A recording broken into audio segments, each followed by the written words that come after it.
മഹാലക്ഷ്മി സീരിയലിൻ്റെ പുതിയൊരു എപ്പിസോഡിൻ്റെ promo review വിശേഷങ്ങളിലേക്ക് എല്ലാവർക്കും സ്വാഗതം. നമ്മളുടെ ഉണ്ണിയാണെങ്കിൽ ഇത്രയധികം തിരിച്ചടികൾ കിട്ടിയിട്ടും ക്രൂരതയിൽ നിന്ന് പിന്നോട്ട് മാറിയിട്ടൊന്നുമില്ല. വീണ്ടും വീണ്ടും മഹാലക്ഷ്മിയെ ഉപദ്രവിക്കാൻ വേണ്ടി തന്നെയാണ് ഉണ്ണി തയ്യാറാവുന്നത്. അങ്ങനെ വർക്ക് സൈറ്റിൽ മഹാലക്ഷ്മി വരുന്ന സമയത്ത് ഉണ്ണിയെ കാണുന്നുണ്ട്. നീ എന്താ ഇവിടെയെന്ന് ചോദിക്കുമ്പം നിങ്ങൾക്ക് ഇവിടെ എക്സ്പീരിയൻസ് ഇല്ലല്ലോ, അതുകൊണ്ട് ഇവിടുത്തെ കാര്യങ്ങളൊക്കെ എങ്ങനെ പോകുന്നു എന്ന് അറിയാൻ വേണ്ടിയിട്ടാണ് ഞാൻ വന്നതെന്ന് പറയുന്നുണ്ട്. അന്നേരം മഹാലക്ഷ്മി പറയുന്നുണ്ട്, ഇവിടുത്തെ കാര്യങ്ങളൊന്നും ഇപ്പോൾ ഒരു കുഴപ്പമില്ലാതെ പോകുന്നുണ്ട്. അതൊക്കെ ഞങ്ങൾ സ്റ്റാഫിന് കൃത്യമായ നിർദ്ദേശം കൊടുത്തിട്ടുണ്ട്, പണിയിൽ ഒരു മായവും ചേർക്കരുതെന്ന്. അതുമാത്രമല്ല ബാലചന്ദ്രൻ സാറും എൻ്റെ കൂടെയുണ്ടെന്ന്. ആ സമയത്ത് ബാലചന്ദ്രൻ പറയുന്നുണ്ട്, മേഡത്തിന് എക്സ്പീരിയൻസ് ഇല്ലാത്തത് കൊണ്ടാണ് എക്സ്പീരിയൻസ് ഉള്ള എന്നെ കണ്ണൻ സാറ് നിയമിച്ചിരിക്കുന്നത്, അതുകൊണ്ട് നിൻ്റെ സേവനത്തിൻ്റെ ഒന്നും ആവശ്യം ഇവിടെ ഇല്ല എന്ന് പറയുന്നു. ആ സമയം മഹാലക്ഷ്മിയോട് ഉണ്ണി പറയുന്നുണ്ട്, അത് നിങ്ങളല്ലല്ലോ തീരുമാനിക്കണേ, എന്തായാലും എനിക്കും കൂടി അവകാശപ്പെട്ടതല്ലേ, ഇതിലിനി മാറ്റങ്ങളൊക്കെ സംഭവിക്കുമെന്നുള്ള രീതിയിൽ ഉണ്ണി സംസാരിക്കുന്നുണ്ട്. അന്നേരം മഹാലക്ഷ്മി ഉണ്ണിയുടെ മുഖത്ത് നോക്കി നല്ല രീതിയിൽ തന്നെ സംസാരിക്കുന്നുണ്ട്. നീ കൂടുതൽ കാര്യം അന്വേഷിക്കാനൊന്നും നടക്കണ്ട, നീ ഇനി ഒരുപാട് കാര്യം അന്വേഷിക്കാൻ വന്നിട്ടുണ്ടെങ്കിൽ നിൻ്റെ ഉള്ള ജോലി കൂടി പോവും, അത് ഞാൻ പറഞ്ഞില്ല എന്ന് വേണ്ടാന്ന്. അങ്ങനെ ഉണ്ണി മറ്റുള്ളവരുടെ മുമ്പിൽ നാണം കെട്ടിങ്ങനെ പോകുന്നുണ്ട് കേട്ടോ. പക്ഷേ അവിടുത്തെ ജോലിക്കാരോട് ഉണ്ണി എന്നിട്ട് മഹാലക്ഷ്മിയെ കുറ്റപ്പെടുത്തി പറയുമ്പോൾ ജോലിക്കാർ പറയുന്നുണ്ട്, ഈ സംസാരമൊന്നും ഞങ്ങൾക്ക് ആവശ്യമില്ല സാറേന്ന്. അത് കേട്ടത് ഉണ്ണിക്ക് വീണ്ടും ഒരു തിരിച്ചടി കിട്ടിയതുപോലെ ആവുന്നുണ്ട്. അതേസമയം നമ്മളുടെ മഹാലക്ഷ്മിയും ബാലചന്ദ്രൻ സാറും കൂടി അങ്ങോട്ട് പോണ വഴിക്ക് സാഗർ ഇങ്ങോട്ട് ഇറങ്ങി വരാണ്. അന്നേരം മഹാലക്ഷ്മിയെ കണ്ടതും സാഗർ എന്ത് ചെയ്യണമെന്ന് അറിയാതെ ഇങ്ങനെ നിന്ന് പരുങ്ങുന്നുണ്ട്. പെട്ടെന്ന് തന്നെ അവിടെ നിന്ന മേസ്തരി താൻ എന്താ അവിടെ പരുങ്ങിക്കൊണ്ട് നിൽക്കണേ, വേഗം സാധനങ്ങളുമായിട്ട് വാന്നും പറഞ്ഞ് വിളിക്കുന്നുമുണ്ട്. സാഗറിനാണെങ്കിൽ മഹാലക്ഷ്മി സാഗറിനെ അവിടെ വെച്ച് കണ്ടാൽ എങ്ങനെ പ്രതികരിക്കുമെന്ന് അറിയില്ലാത്തതുകൊണ്ട് ഇങ്ങനെ പേടിച്ച് മാറി മാറി നിൽക്കുകയാണ്. എന്നിട്ട് മുഖമൊക്കെ മറച്ചുകൊണ്ട് തന്നെ സാഗർ പണികളൊക്കെ ചെയ്യുന്നുണ്ട് കേട്ടോ. പക്ഷെ മഹാലക്ഷ്മിയുടെ ശ്രദ്ധയിൽ സാഗർ പെടണമൊന്നുമില്ല.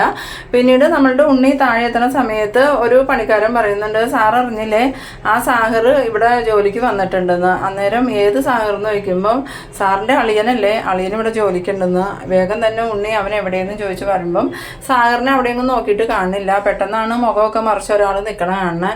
വേഗം തന്നെ ഉണ്ണി അങ്ങോട്ട് ചെല്ലുമ്പം സാഗർ ഒരു ഇഷ്ടികയും തലയിൽ വെച്ചുകൊണ്ട് മുഖം മറിച്ചിങ്ങനെ വരാനുണ്ടോ. പെട്ടെന്ന് തന്നെ ഉണ്ണി ചെന്നിട്ട് സാഗറിൻ്റെ മുഖത്തെ ആ തോർത്ത് അങ്ങോട്ട് മാറ്റണതും സാഗറാന്ന് കണ്ടിട്ട്, നീ ആയിരുന്നോടാ ഇവിടെ ജോലിക്ക് കയറിയെന്ന്, ഇയാൾ എന്തിനാ ഇവനെ ഇവിടെ ജോലിക്ക് കയറ്റിയ വൃത്തികെട്ടവനെ, എൻ്റെ കുടുംബം തകർത്തിട്ട് നീ ഇവിടെ ജോലിക്ക് വന്നേക്കണോടാന്ന് ചോദിച്ചുകൊണ്ട് കാലുയർത്തി സാഗറിൻ്റെ നെഞ്ച് നോക്കി ചവിട്ടുന്നുണ്ട്. ആ സമയത്ത് സാഗറാണെങ്കിൽ മലന്നടിച്ച് തലയിടിച്ച് വീഴുന്നുണ്ട് കേട്ടോ. ഈ വിവരങ്ങളൊന്നും മഹാലക്ഷ്മി അറിയുന്നില്ല. അങ്ങനെ ഇവിടെ വഴക്ക് നടക്കുന്ന സമയത്ത് വേഗം തന്നെ ജോലിക്കാർ ചെന്ന് മഹാലക്ഷ്മിയോട് പറയുന്നുണ്ട്, മേഡം അവിടെ ഉണ്ണി ഒരാളായിട്ട് തല്ലി ചതയ്ക്കുവാണ്, എന്താ അവനക്ക് ഇവിടെ കാര്യം എന്ന് ചോദിക്കുമ്പോൾ അതൊന്നും അറിയില്ല, ഉണ്ണി ആരെ തല്ലണേന്ന് ചോദിക്കുമ്പം അത് പുതിയതായിട്ട് ജോലിക്ക് വന്ന ഒരാളാ, മേഡം എത്രയും പെട്ടെന്ന് അങ്ങോട്ട് പോയില്ലെങ്കിൽ ആ ഉണ്ണി സാറ് അയാളെ കൊല്ലുമെന്ന്. അങ്ങനെ മഹാലക്ഷ്മിയും ബാലചന്ദ്രനും കൂടെ ഓടി വഴക്ക് നടക്കുന്നിടത്തേക്ക് ചെല്ലുമ്പോൾ അവിടെ കാണുന്നത് നമ്മളുടെ ഉണ്ണിയാണെങ്കിൽ സാഗറിനെ ഇങ്ങനെ ഇട്ട് തല്ലുന്നതാണ്. അങ്ങോട്ട് ചെന്നിട്ട് മഹാലക്ഷ്മി ചോദിക്കുന്നുണ്ട്, സാഗർ എന്താ ഇവിടെയെന്ന് ചോദിക്കുമ്പോൾ സാഗറിനെ ജോലിക്കെടുത്ത ആൾ പറയുന്നുണ്ട്, ഇയാൾ 2 ദിവസമായിട്ട് ഇവിടെ ജോലിക്ക് വരുന്നുണ്ട് മേഡെന്ന്. അന്നേരം മഹാലക്ഷ്മി ചോദിക്കുന്നുണ്ട്, അതിന് ഉണ്ണി എന്തിനാ സാഗറിനെ തല്ലണേ, ഞങ്ങളുടെ മുഖത്ത് കരിവാരി തേച്ചവനെ ഞാൻ പിന്നെ വെറുതെ വിടണം, അപ്പം നിങ്ങളും കൂടി ഒത്തോണ്ടുള്ള കളിയായിരുന്നുല്ലേ, ഇവനിവിടെ ജോലിക്കെടുത്തത് നിങ്ങളല്ലേ എന്ന് ചോദിക്കുമ്പോൾ മഹാലക്ഷ്മി പറയുന്നുണ്ട്, ഞാനിത് അറിഞ്ഞിട്ട് പോലുമില്ല, ഉണ്ണി എന്തിനാ ആവശ്യമില്ലാത്ത പറയണേന്ന് പറയുന്നു. അന്നേരം ഉണ്ണി പറയുന്നുണ്ട്, ഇതൊക്കെ നിങ്ങളുടെ നാടകമാണെന്ന് എനിക്കറിയാം, എന്തായാലും നിങ്ങളുടെ അറിവോട് കൂടി അല്ലാതെ ഇവിടെ ഒരാളെ പോലും അനങ്ങില്ല, അപ്പോൾ പിന്നെ നിങ്ങളുടെ അനുവാദം ഇല്ലാതെ എന്തായാലും ഇവനിവിടെ ജോലിക്ക് നിർത്തൂലെന്ന് അറിയാം, എന്നെയും എൻ്റെ അമ്മേനെയും മേഹേട്ടനെയും തോപ്പിക്കാൻ വേണ്ടിയിട്ടല്ലേ നിങ്ങൾ ഇങ്ങനെയൊക്കെ ചെയ്യണേന്ന്. ആ സമയത്ത് മഹാലക്ഷ്മി ചോദിക്കുന്നുണ്ട്, ഈ സാഗറിനെ ഇവിടെ ജോലിക്ക് എടുത്തത് ആരാ, ബാലചന്ദ്രൻ സാറാണോ എന്ന് ചോദിക്കുമ്പം ബാലചന്ദ്രൻ സാറ് പറയുന്നുണ്ട്, ഒരാളെ ജോലിക്ക് വേണമെന്ന് പറഞ്ഞിരുന്നു, അപ്പം പറ്റി ആരെങ്കിലും കിട്ടുകയാണെങ്കിൽ ജോലിക്ക് എടുത്തോളാം ഞാൻ മേസ്ത്രിയോട് പറഞ്ഞിരുന്നു, അങ്ങനെ മേസ്ത്രി ജോലിക്ക് എടുത്തതാണ്, പക്ഷേ അത് ആരാന്നൊന്നും എനിക്ക് അറിയില്ലായിരുന്നു. എന്നിട്ട് ബാലചന്ദ്രൻ സാറ് മഹാലക്ഷ്മിയോട് ചോദിക്കുന്നുണ്ട്, സത്യത്തിൽ ഇത് ആരാ, മേഡത്തിൻ്റെ ആരെങ്കിലും ആണോ എന്ന് ചോദിക്കുമ്പം കണ്ണേട്ടൻ്റെ സഹോദരി ഇല്ലേ മഞ്ജു ഇപ്പോൾ വിവാഹം കഴിച്ചിരിക്കുന്നത് ഇവനെയാണ്. ആ സമയത്ത് ഉണ്ണി പറയുന്നുണ്ട്, എന്തായാലും നിങ്ങളുടെ അഭിനയം കൊള്ളാം, നിങ്ങൾ നന്നായിട്ട് അഭിനയിക്കുന്നുണ്ടെന്ന്. അന്നേരം മഹാലക്ഷ്മി പറയുന്നുണ്ട്, നിർത്ത്, നിൻ്റെ അധിക പ്രസംഗമൊന്നും ഇവിടെ വേണ്ട, അതൊക്കെ നിൻ്റെ അമ്മയുടെയും ഭാര്യയുടെ അടുത്ത് മതി, എൻ്റെ അടുത്ത് അധികം പ്രസംഗിക്കാൻ നിൽക്കണ്ടാന്ന്. പിന്നീട് ഉണ്ണി അങ്ങോട്ട് ദേഷ്യപ്പെട്ടു പോകുന്നുണ്ട്. ഇതേ സമയം സാഗർ മഹാലക്ഷ്മിയുടെ അടുത്തേക്ക് വരുമ്പോൾ മഹാലക്ഷ്മി ചോദിക്കുന്നുണ്ട്, നീ എന്ന് തൊട്ട് ഇവിടെ ജോലിക്ക് കയറിയെന്ന് ചോദിക്കുമ്പോൾ 2 ദിവസമായി മേഡം, ദയവ് ഇത് എന്നെ മേഡം ഇവിടുന്ന് പറഞ്ഞു വിടരുതെന്ന്. അന്നേരം മഹാലക്ഷ്മി ചോദിക്കുന്നുണ്ട്, നിനക്ക് വേറെ ജോലിയൊന്നും കിട്ടിയില്ലേ എന്ന് ചോദിക്കുമ്പം ഞാൻ അന്വേഷിക്കുന്നുണ്ട് മേഡം, അധികം വൈകാതെ എനിക്ക് നല്ല ജോലി കിട്ടും, അപ്പോൾ ഞാൻ ഇവിടുന്ന് പോയിക്കോളാം, എന്തായാലും തൽക്കാലം എന്നെ ഇവിടുന്ന് പറഞ്ഞു വിടില്ലേ മേഡം എന്ന്. അങ്ങനെ മഹാലക്ഷ്മി പറയുന്നുണ്ട്, എന്തായാലും ഞാൻ നിന്നെ ജോലിയിൽ നിന്ന് പിരിച്ചു വിടാനൊന്നും പോകുന്നില്ല, നീ ജോലി ചെയ്തോന്നും പറഞ്ഞ് മഹാലക്ഷ്മി പോകാനായിട്ട് ഒരുങ്ങുമ്പം അവിടെ നിന്നൊരു കയ്യടി വെച്ച കേൾക്കുന്നുണ്ട്. തിരിഞ്ഞു നോക്കുമ്പം ഉണ്ണിയാണെങ്കിൽ കൈയടിച്ചുകൊണ്ട് വന്നിട്ട് പറയുന്നുണ്ട്, കണ്ടില്ലേ ഇവരുടെ നാടകം, ഞങ്ങളെ നാണം കെടുത്താൻ വേണ്ടിയിട്ട് ഇവർ തന്നെയാണ് ഇയാളെ ഇവിടെ ജോലിക്ക് നിർത്തിയത്. അതുമാത്രമല്ല നേരത്തെ ഇവനുമായിട്ട് കുറച്ച് ചുറ്റിക്കളിയൊക്കെ ഉണ്ടായിരുന്നു. ഇപ്പോഴും ആ ബന്ധം തുടരുന്നുണ്ട്. അതുകൊണ്ടാണ് കണ്ണേട്ടൻ പോലും അറിയാതെ ഇവനിവിടെ ജോലിക്ക് നിർത്തിയേക്കണേന്ന്. അത് കേട്ടതും ബാലചന്ദ്രൻ ചോദിക്കുന്നുണ്ട്, നീ എന്തൊക്കെ വൃത്തികേടാണ് ഈ പറയണേന്ന് ചോദിക്കുമ്പോൾ ഞാൻ പറഞ്ഞത് വൃത്തികേടൊന്നുമല്ല, സത്യം തന്നെയാണെന്നും പറഞ്ഞുകൊണ്ട് ഉണ്ണി നിൽക്കുന്ന സമയത്ത് മഹാലക്ഷ്മി ചെന്നിട്ട് ഉണ്ണിയുടെ ചെകിട് നോക്കി ഒരെണ്ണം അങ്ങോട്ട് കൊടുക്കുന്നുണ്ട്. എന്ത് പറഞ്ഞടാ, നീ എൻ്റെ മുഖത്ത് നോക്കി ഇങ്ങനെയൊക്കെ പറയാൻ വളർന്നോ? ഇനി മേലിൽ നിൻ്റെ വായിൽ നിന്ന് ഇങ്ങനത്തെ സംസാരം കേട്ടിട്ടുണ്ടെങ്കിൽ നീ പിന്നെ ഒരു സ്ഥാപനത്തിലും ജോലിക്കും ഉണ്ടാവില്ല, ഞങ്ങളുടെ വീട്ടിലും ഉണ്ടാവില്ല എന്ന്. അത് കേട്ടതും ഉണ്ണിക്ക് ഭയങ്കരമായിട്ട് ദേഷ്യം വന്ന് ഉണ്ണി അങ്ങോട്ട് പോകുന്നുണ്ട്. ഉണ്ണി പോയി കഴിഞ്ഞതും ബാലചന്ദ്രൻ മഹാലക്ഷ്മിയോട് പറയുന്നുണ്ട്, എന്നാലും ഈ കണ്ണൻ സാറിൻ്റെ അനിയൻ എന്താ ഇങ്ങനെ ഒരു മനുഷ്യത്വം ഇല്ലാത്തവനാലോ എന്ന് പറയുമ്പം അനിയൻ മാത്രമല്ല സാറേ, രണ്ടാനമ്മയും എല്ലാവരും അതുപോലെ തന്നെയാണ്. പിന്നെ ഉണ്ണിയുടെ അമ്മാവനുണ്ടല്ലോ, സാറിന് അറിയാലോ, നമ്മൾ വീഴ്ത്താൻ വേണ്ടി തട്ട് പൊളിച്ച് വെച്ചിട്ട് അയാൾ തന്നെ വീണു. ഇപ്പോൾ വീൽ ചെയറിലാണ് ജീവിക്കണേ. അത് എൻ്റെ കണ്ണേട്ടൻ്റെ ശാപമായിരിക്കും. കണ്ണേട്ടനെ ഒരുപാട് വർഷമായിട്ട് വീൽ ചെയറിൽ ഇരുത്തിയത് ഇവൻ്റെ അമ്മയും ആ അമ്മാവനും കൂടി ചേർന്നാണ്. അന്നേരം ബാലചന്ദ്രൻ പറയുന്നുണ്ട്, എന്തായാലും അവർ ചെയ്തതിൻ്റെ ഫലം അവർക്ക് തന്നെ കിട്ടിയില്ലേ മേഡം അതോർത്തൊന്നും വിഷമിക്കണ്ട. എന്തായാലും കണ്ണൻ സാർ അധികം വൈകാതെ തന്നെ എഴുന്നേറ്റ് നടക്കും. മേഡത്തിൻ്റെയും കണ്ണൻ സാറിൻ്റെയും മനസ്സിൽ അത്രയ്ക്കും നന്മയുണ്ട്, അതുകൊണ്ട് ദൈവങ്ങൾ നിങ്ങളെ കൈവിടില്ല എന്ന്. പിന്നീട് കാണിക്കുന്നത് നമ്മളുടെ മഞ്ജു നിൽക്കുന്ന ടെക്സ്റ്റൈൽസാണ്. അങ്ങോട്ടേക്ക് ദുർഗ വന്ന് കയറുന്നുണ്ട്. ദുർഗ വന്ന് കയറിയതും ഒരു സെയിൽസ് സ്കെയിൽ എന്നിട്ട് എന്താ മേഡം വേണ്ടതെന്ന് ചോദിക്കുമ്പം എനിക്ക് കുറച്ച് സാരികളൊക്കെ പർച്ചേസ് ചെയ്യാണ്ട് സാരി സെക്ഷനിലേക്ക് പോകാമെന്നും പറഞ്ഞ് ദുർഗ ഇങ്ങനെ വരുന്ന സമയത്ത് നമ്മളുടെ മഞ്ജു ദുർഗ വരുന്നത് കാണുന്നുണ്ട്. വേഗം തന്നെ മഞ്ജുവിന് എന്ത് ചെയ്യണമെന്ന് അറിയാതെ ഇങ്ങനെ മഞ്ജു ഒന്നങ്ങോട്ട് തിരിഞ്ഞ് നിൽക്കുന്നുണ്ട് കേട്ടോ. ആ സമയത്ത് ദുർഗയാണെങ്കിൽ മഞ്ജുവിനെ കാണുന്നില്ല. പിന്നീട് സാരിയൊക്കെ പർച്ചേസ് ചെയ്തിട്ട് ദുർഗ ഇങ്ങനെ തിരിയണ സമയത്ത് നേരെ നോക്കുന്നത് നമ്മളുടെ മഞ്ജുവിൻ്റെ നേരെയാണ്. മഞ്ജുവിനെ കണ്ടതും ദുർഗയാണെങ്കിൽ ഒന്നങ്ങോട്ട് ഞെട്ടിപ്പോകുന്നുണ്ട്. പിന്നീട് മഞ്ജുവിൻ്റെ നേരെ നോക്കുമ്പോൾ അവളുടെ കഴുത്തിൽ കിടക്കണ ID കാർഡ് കാണുമ്പോൾ തന്നെ ദുർഗയ്ക്ക് മനസ്സിലാവുന്നുണ്ട് ഇവളിവിടെ ജോലിക്ക് വന്നേക്കണെയാണ്. എന്നിട്ടിങ്ങനെ മനസ്സിൽ വിചാരിക്കുന്നുണ്ട്, എന്നാലും മനുഷ്യനെ നാണം കെടുത്താനായിട്ട് ഇവളിവിടെ ജോലിക്ക് വന്നേക്കണു. ഒരു കഴിവില്ലാത്തവൻ്റെ കൂടെ പോയതുകൊണ്ടല്ലേ ഇവൾക്ക് ഇങ്ങനെയൊക്കെ സംഭവിച്ചത്. ആ മേഘൻ്റെ കൂടെയായിരുന്നെങ്കിൽ ഇവൾക്ക് ഈ ഗതി വരുമായിരുന്നു എന്നൊക്കെ ഇങ്ങനെ മനസ്സിൽ വിചാരിച്ചുകൊണ്ട് ദുർഗ അങ്ങോട്ട് പോകാനൊരുങ്ങുമ്പം വേഗം തന്നെ മഞ്ജു വന്നിട്ട് അമ്മ എന്താ ഇവിടെയെന്ന് ചോദിക്കുമ്പം, നീ എന്നെ അമ്മയെന്നൊന്നും വിളിക്കണ്ട, നീ എൻ്റെ മോളും അല്ല, ഇന്ന് മുതൽ നീ ഞാനുമായിട്ട് ഒരു ബന്ധവുമില്ല, എന്ത് പറ്റിയിടി, നീ നന്നായിട്ട് നോക്കൂന്നും പറഞ്ഞ് ഒരുത്തൻ്റെ കൂടെ പോയിട്ട് ഇപ്പോൾ അവൻ നിന്നെ നോക്കണില്ലേ, നീ ഇപ്പോൾ ജോലിക്ക് നടക്കണേ എന്തിയടി, ആ മേഘൻ്റെ കൂടെ ആയിരുന്നെങ്കിൽ നിനക്ക് സുഖമായിട്ട് രാജകുമാരിയെ പോലെ ജീവിക്കായിരുന്നല്ലോ എന്ന്. ആ സമയം മഞ്ജു പറയുന്നുണ്ട്, ആ മേഘൻ്റെ കാര്യമൊന്നും അമ്മ പറയണ്ട, ആ മേഘം കാരണം എനിക്കിപ്പോൾ ഈ ഗതി വന്നത്, എൻ്റെ സാഹറേട്ടൻ്റെ ജോലി അവനാ കളയിച്ചത്, എന്തായാലും അതിനവനെ ഞാൻ വെറുതെ വിടാനൊന്നും പോകുന്നില്ല എന്ന്. ഈ സമയത്ത് നമ്മളുടെ ദുർഗയാണെങ്കിൽ ദേഷ്യത്തോടു കൂടി പർച്ചേസ് ചെയ്ത സാധനമൊക്കെ എടുത്തുകൊണ്ട് പോകുന്നുണ്ട്. പിന്നീട് വീട്ടിൽ ചെന്നതും ഉണ്ണിയോട് പറയുന്നുണ്ട്, എടാ ഉണ്ണി, ഞാനിന്ന് തുണി എടുക്കാൻ പോയപ്പം അവിടെ വെച്ച് മഞ്ജുവിനെ കണ്ടു.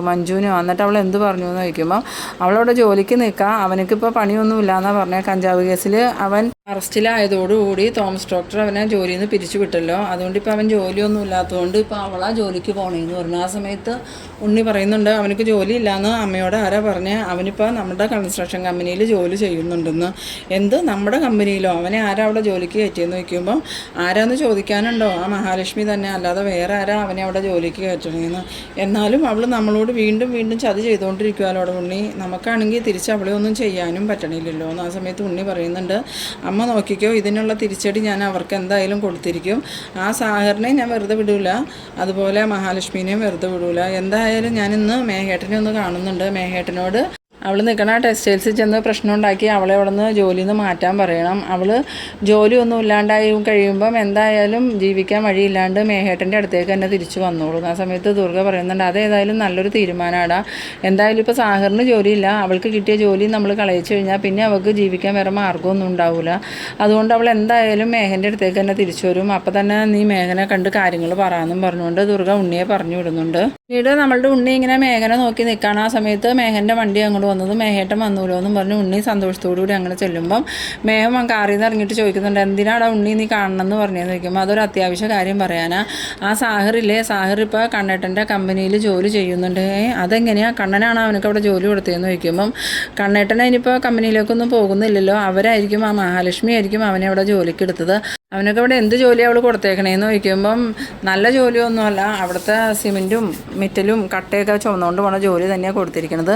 അവൻ എന്നെ കണ്ടപ്പം മറിഞ്ഞു നിന്നു, പക്ഷേ ഞാൻ അവനെ കണ്ടുപിടിച്ചു, കണക്കിന് ഞാൻ കൊടുക്കുകയും ചെയ്തു. ആ സമയത്ത് മേഘനാഥൻ പറയുന്നുണ്ട്, ആ സമയത്ത് നീ എന്നെ വിളിക്കണ്ടായിരുന്നോ, അന്നെങ്കിൽ ഞാൻ വന്നിട്ട് അവനെ ശരിക്കും കൈകാര്യം ചെയ്യൂലായിരുന്നോ എന്ന് ചോദിക്കുമ്പോൾ ഉണ്ണി പറയുന്നുണ്ട്, അതൊന്നും നടക്കില്ല മേഘേട്ട, ആ കമ്പനിയിൽ അന്നേരം മഹാലക്ഷ്മി ഉണ്ടായിരുന്നു, അല്ലെങ്കിൽ തന്നെ ഞാൻ അവനെ തലണ കണ്ടതും മഹാലക്ഷ്മി ഒന്ന് എന്നെ തടഞ്ഞു, അത് മാത്രമല്ല എന്നെ കമ്പനിയിൽ നിന്ന് ഇറക്കി വിടുകയും ചെയ്തു. മേഘേട്ടനെങ്ങാനും അങ്ങോട്ട് വന്നിരുന്നെങ്കിൽ അവരാ പണിക്കാരെ വെച്ച് മേഘേട്ടനെ ഉപദ്രവിച്ചേനെ, എന്തായാലും മേഘേട്ടനെ വരാതിരുന്നത് നന്നായി എന്ന് പറയുന്നു. ആ സമയത്ത് മേഘം പറയുന്നുണ്ട്, അപ്പോൾ മഞ്ജു ഇപ്പോൾ എങ്ങനെയാണ് ജീവിക്കണേന്ന് ചോദിക്കുമ്പം ഞാൻ അതും കൂടി പറയാനാണ് വന്നത്. മഞ്ജു ഇപ്പോൾ ആ ടെക്സ്റ്റൈൽസിൽ ജോലിക്ക് പോവുക സെയിൽസ് ഗേളായിട്ട്.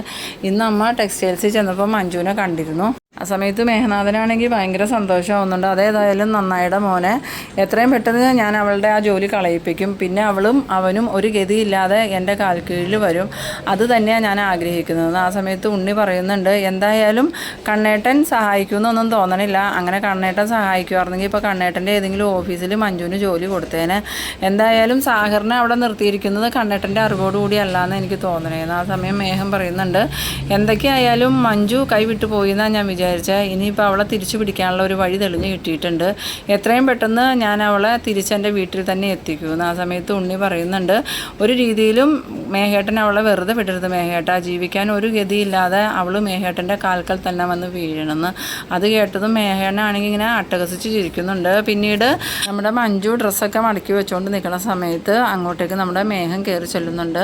പെട്ടെന്ന് തന്നെ മേഘനെ കണ്ടതും മഞ്ജു ആണെങ്കിൽ ഇങ്ങനെ ആകെ ഷോക്കായിട്ട് നിൽക്കുന്നുണ്ട്. ആ സമയം മേഘനാണെങ്കിൽ ഒരു പരിഹാസ ചിരിച്ചുകൊണ്ട് മഞ്ജുവിൻ്റെ അടുത്തേക്ക് നടന്ന് ചെല്ലുന്നുണ്ട് കേട്ടോ. ഈ ഒരു സീൻ കാണിച്ചുകൊണ്ടാണ് ഇന്നത്തെ എപ്പിസോഡ് അവസാനിക്കുന്നത്.